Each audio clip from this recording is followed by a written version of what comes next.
আবাস যোজনা প্রকল্পে চূড়ান্ত অনিয়মের অভিযোগ তুলে বিডিও অফিসে বিক্ষোভ দেখালো বিজেপি। বৃহস্পতিবার রায়গঞ্জ বিডিও অফিস ঘেরাও করে শুরু হয় বিজেপির আন্দোলন। এই কর্মসূচিতে নেতৃত্ব দেন বিজেপির জেলা সভাপতি বাসুদেব সরকার। এছাড়া উপস্থিত ছিলেন বিজেপির নেতা নিমাই কবিরাজ সহ অন্যান্যরা। বিজেপির জেলা সভাপতি বাসুদেব সরকার বলেন, আবাস যোজনা প্রকল্পে রায়গঞ্জ ব্লকে চরম অনিয়ম হয়েছে। এখানকার বিডিও, বিধায়ক এবং তৃণমূলের নেতারা একযোগে আবাস তালিকা থেকে প্রকৃত বহু উপভোক্তার নাম বাদ দিয়েছে। তার জায়গায় নাম এসেছে তৃণমূলের নেতাদের। কেনই অনিয়ম হলো তা নিয়ে প্রশ্ন তোলেন বিজেপি নেতৃত্ব।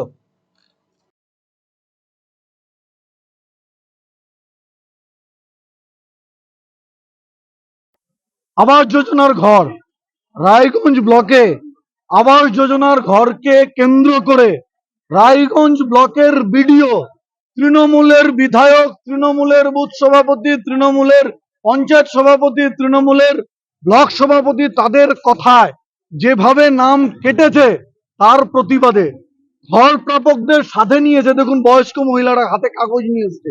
তাদের বক্তব্য কি না, আবাস যোজনার ঘরের তালিকায় তাদের নাম ছিল, কিন্তু এই তৃণমূলের এই ভিডিও কন্ট্রাকচুয়াল কর্মীদের, যাদেরকে নোডাল অফিসার হিসেবে নিযুক্ত দিয়েছে, সবাই তৃণমূলের লোক, তাদেরকে দিয়ে উদ্দেশ্য প্রণোদিত ভাবে তাদের নাম আবাস যোজনা থেকে বাদ দিয়ে দিয়েছে।